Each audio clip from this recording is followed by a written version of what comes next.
Hello everyone, কেমন আছেন? আশা করি প্রত্যেকেই খুব ভালো আছেন আর আমিও খুব ভালো আছি। তাই গুপ্তাস গ্যালারি থেকে আবার নতুন একটা ভিডিও নিয়ে আমি চলে এসেছি আপনাদের কাছে। তাই পুরো ভিডিওটা লাস্ট অবধি দেখুন, আশা করি আপনাদের খুব ভালো লাগবে। আজ আমি বানাবো এগ সোয়া বিরিয়ানি। তো এগ সোয়া বিরিয়ানি বানানোর জন্য প্রথমেই আমি 3টে ডিম সেদ্ধ করে রেখে দিয়েছি। এরপরে আমি বেশ কিছুটা পরিমাণ সয়াবিন, একটু নুন, হলুদ আর লঙ্কা গুঁড়ো দিয়ে ভালো করে সেদ্ধ করে জল চিপে রেখে দিয়েছি। এরপর এই সেদ্ধ করা সয়াবিনের মধ্যে কিছুটা কেওড়া জল, কিছুটা মিঠা আতর এবং বেশ কিছুটা পরিমাণ গরম মশলা দিয়ে ভালো করে কিছুক্ষণের জন্য মাখিয়ে এটা আমি রেখে দেব। এরপর একটা কড়াই নিয়ে নিচ্ছি এবং কড়াইতে কিছুটা সরষের তেল গরম করতে দিয়ে দিয়েছি। এরপরে 3টে ডিমকে কড়াইতে আমি দিয়ে দিয়েছি ভেজে নেওয়ার জন্য। এবার উপর থেকে কিছুটা হলুদ গুঁড়ো, লঙ্কা গুঁড়ো আর কিছুটা পরিমাণ লবণ দিয়ে ডিমগুলোকে আমি ভালো করে ভেজে তুলে রেখে দেবো। তো এদিকে ডিমটা আমার ভাজা কমপ্লিট। এবার ওই তেলের মধ্যেই আমি ওই মশলা মাখিয়ে রাখা সোয়াবিনটা দিয়ে সোয়াবিনটাকে ভালো করে নাড়াচাড়া করে একটু লবণ দিয়ে ভালো করে মিক্সড করে তুলে রাখছি। এবার এদিকে নুন হলুদ দিয়ে আমি 4টে আলু সেদ্ধ করতে দিয়েছিলাম। আলুগুলো সেদ্ধ হয়ে গেছে। এবার আরেকটু তেল দিয়ে কড়াইয়ের মধ্যে সামান্য নুন, লঙ্কা গুঁড়ো দিয়ে আলুগুলো আমি ভালো করে ভেজে নিচ্ছি। আলুগুলো একদম লাল লাল হয়ে ভালো করে ভাজা হয়ে গেছে। এবার আলুগুলো এবং সোয়াবিন আর ডিমটা সমস্তটা একটা সাইড করে রেখে দিচ্ছি। এরপরে আমি কিছুটা পরিমাণ চাল নিয়েছি, মানে আমি যতটা চালের বিরিয়ানি করব সেই চালটা নিয়ে ভালো করে জল ধুয়ে গোটা গরম মশলাগুলো দিয়ে দিয়েছি। এখানে বিরিয়ানি যাবতীয় যা মশলা প্রয়োজন সেগুলো ইউজ করছি, তার সাথে কিছুটা কেওড়া জল, কিছুটা মিঠা আতর। এরপরে ভাতটা আমার হয়ে গেছে। এখানে ভাতটা আমি 80% করে নিয়েছি। এরপরে জল ঝরিয়ে থালার মধ্যে রেখে দিয়েছি।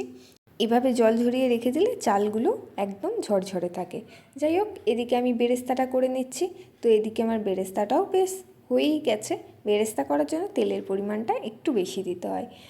তো এদিকে আমি মিক্সিং জারে কিছুটা পরিমাণ আদা, রসুন এবং শুকনো লঙ্কা, কাঁচা লঙ্কার একটা পেস্ট বানিয়ে নিয়েছি।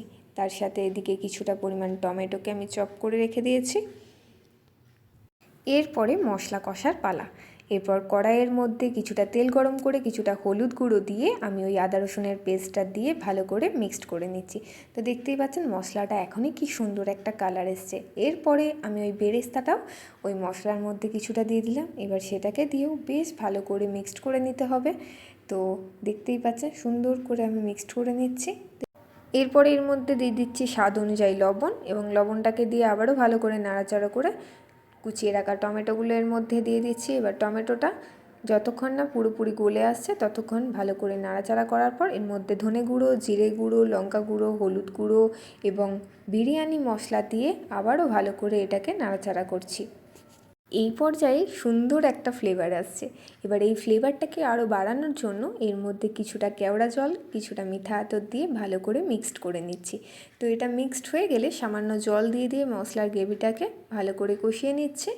এরপরে এর মধ্যে দিয়ে দেব ভেজে রাখা সয়াবিন এবং ডিমটা। এবার সেটাকে দিয়েও বেশ কিছুক্ষণ কষিয়ে নেওয়ার পরে ভেজে রাখা আলুগুলো এর মধ্যে দিয়ে আবারও বেশ কিছুক্ষণের জন্য এটাকে কষিয়ে নেব। এই পর্যায়ে সামান্য করে করে জল দিয়ে দিয়ে মশলাটা কষিয়ে নিয়েছি। তো দেখতেই পাচ্ছেন মশলাটার কালারটা সুন্দর এসছে। এবার ফ্লেভারটা অসাধারণ লাগছে এবং এর মধ্যে সামান্য পরিমাণে আমি ঘি দিলাম। যদিও ঘি আমার খুব একটা পছন্দ নয়, তবে বিরিয়ানিতে দিলে বেশ ভালোই লাগে। তো এবার ঘি দেওয়ার পরে একটু নাড়াচাড়া করে ওপর থেকে আমি সেদ্ধ করা ভাতটা এর মধ্যে দিয়ে দিচ্ছি। এবার একে একে লেয়ার করে নিচ্ছি। প্রথমেই ভাতটা দিয়ে কিছুটা পরিমাণ বেরেস্তা এবং কিছুটা বিরিয়ানি মশলা দিলাম এবং কিছুটা কেওড়া জল এবং উপর থেকে ভাতের আবারও একটা লেয়ার দিয়ে তার মধ্যে কিছুটা বেরেস্তা, বিরিয়ানি মশলা আর তার সাথে মিঠা আতর দিয়ে এটাকে বেশ কিছুক্ষণের জন্য দমে দিয়ে দেব।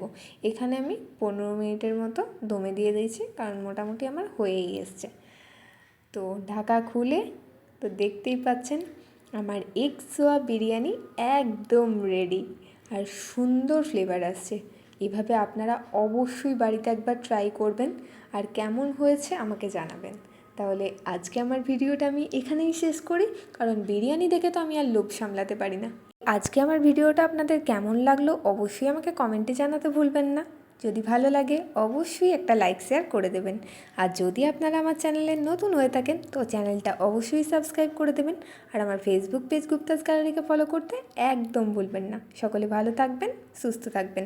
আপনাদের সাথে দেখা হবে পরের নতুন একটা ভিডিওতে। তাহলে আজকের মতো টাটা, বাই বাই।